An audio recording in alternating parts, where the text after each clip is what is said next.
We begin here today with continuing coverage on Senate Bill 5. Good afternoon, I'm Justin Michaels. As a vote nears on repealing the state's new collective bargaining law, Governor John Kasich wants to bring both sides back to the bargaining table. Kasich has invited the unions to a meeting tomorrow to discuss a compromise. His hope is to keep a repeal off the November ballot. News Channel 5's Paul Kiska has more. There's a will, there's a way. Doesn't mean anybody has to compromise their principles, but there are ways in which you can take the edge off anything to try to reach out and have some agreement. Senate Bill 5 aimed to help Ohio's troubled budget by restricting collective bargaining, the governor said, for more than 350,000 police officers, firefighters, teachers, and other public employees.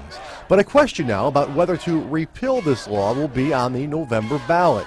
Local union leaders say they'll be glad to talk about a potential compromise if state lawmakers and the governor repeal the law first. They have the power, they have the votes to repeal the law right now.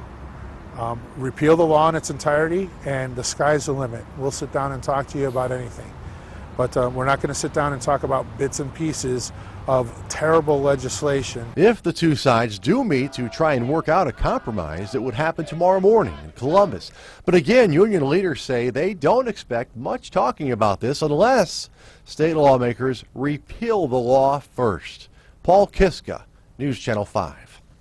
Right now, there aren't any immediate polling numbers on this new development, but Quinnipiac University did take a poll of Ohio voters a couple weeks ago, and according to that poll, 56% of Ohioans do oppose the collective bargaining law signed by Governor Kasich. However, 63% say they do favor Kasich's approach to the state budget of making cuts and not raising taxes.